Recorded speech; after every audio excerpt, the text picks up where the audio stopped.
All right, welcome to another episode of the Legal Lowdown. I'm your host, Matthew R. Carpenter, an attorney, and today we are recapping Securities and Exchange enforcement trends from the week of June 9th, 2025 to see what they've really been up to. You know, they release these policies, they hold roundtables, and they give public statements. But to really understand what the SEC is doing, we have to look at the real-life cases they're bringing and dismissing people. You know, it's fascinating how these sometimes dry-seeming documents actually have real teeth, real impact. So let's get into it. Well, first and foremost, for the week of June 9th, 2025, the SEC chair, Paul S. Atkins, before a Senate subcommittee, and a couple of things jumped out to me. First, he made it pretty clear he is aligned with the president's agenda. I don't think he has a choice. But, also interestingly, he mentioned the agency is reviewing office leases in LA and Philly. Maybe they're downsizing since he said back in May 2025 that the SEC shrunk by like 15%. Thanks Doge. And so, smaller agency, maybe more focused cases regionally. But what does that suggest? I'm not sure. It does raise questions, though. How do government agencies adapt when budgets get tighter, when staffs get smaller? Maybe we'll see more focus on high-impact cases. Hard to say for sure, but something to watch nonetheless.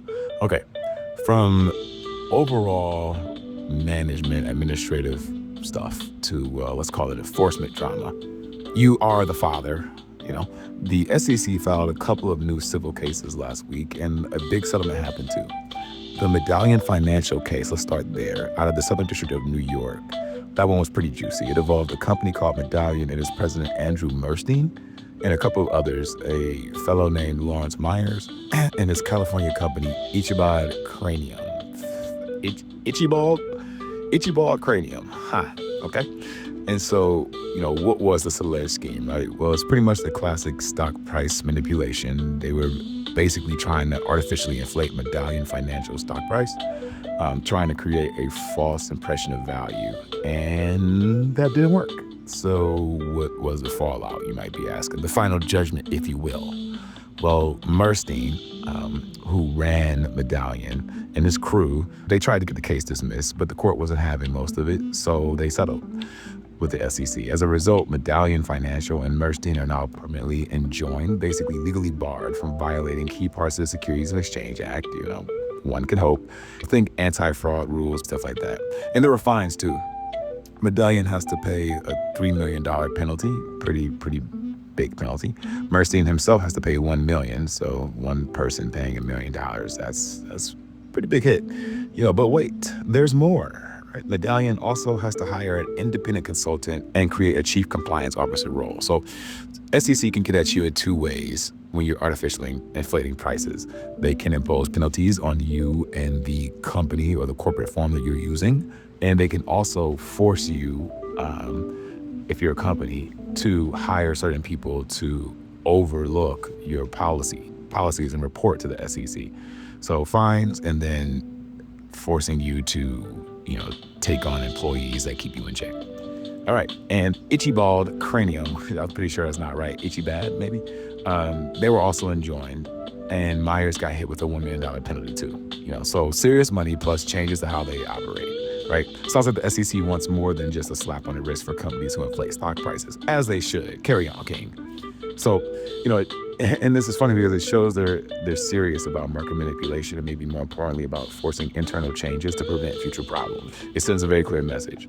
Okay, so moving from like outright stock manipulation to something maybe a bit more subtle, but still crucial, still key. There's a new case involving investment advisory fees against a company called Newline Capital, run by a man named David Nagler. This case, SEC v. Nagler, comes to us from New Mexico federal court. And Mr. Nagler, who is a Santa Fe, New Mexico resident, sounds like a zesty place to live. I've never been. He was a registered investor, a registered investment advisor in New Mexico, Colorado, and Cali. So registered to advise on investments in 3 different states. Nice. And he was the sole owner of Newline Capital. But unfortunately for Mr. Nagler and his clients, the SEC claims in this newly filed case that he made misrepresentations to his clients about the amount of fees he charged them. So apparently Mr. Nagler said his advisory fees would not exceed 2%, but the evidence is suggesting that they did. And the complaint also alleges Mr. Nagler misinformed his clients about when fees would be assessed.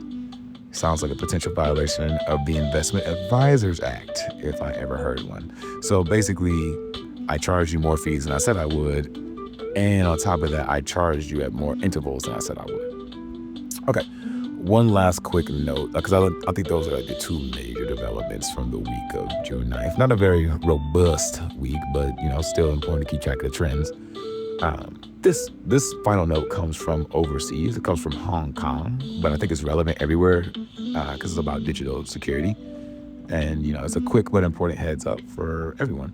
The Hong Kong regulators are warning about a spike in SMS, your text message phishing, those scammy text messages, those ones that are relentless. Like, guys, I have been accosted by these text messages. I'm getting the text messages saying, oh, your driver's license is about to be canceled because you owe a fee or whatnot. And then they're trying to link me to some crazy, sketchy website. It's all types of like driver's license related stuff. But then they're also like, oh, you qualify for loans up to $68,000 and $24,000, all types of stuff. Just click on these links. Crazy stuff, right? They're relentless. And they're apparently leading to unauthorized trading and people losing serious money from their accounts over, at least in Hong Kong, is what they're saying. So the text trick people into giving up account access. At least it seems so if you connect the dots. It's just another reminder that these scams, just Hong Kong alert, it's just another reminder that these scams are always evolving. They're getting smarter. It's like a digital pickpocket, trying new ways to get into your wallet. Capital One. So staying vigilant about weird links or texts you didn't expect is just super important nowadays. So wrapping all this up, what's the big takeaway for you, the listener? We've seen the SEC adjusting strategy, cracking down hard on manipulation, emphasizing fiduciary duties, and then this global reminder about digital threats out of Hong Kong. It shows the regulators are definitely active, but the underlying message, I think, is about diligence, right? For you, it means reading the fine print, asking questions if something feels off, guys. And don't be afraid to ask questions, and being really, really careful with your financial data online because the good guys are watching, but so are the bad ones. Well, okay. I hope this gave you some very useful information to consider. It's just something to think about. Thank you for listening to this episode of The Legal Lowdown.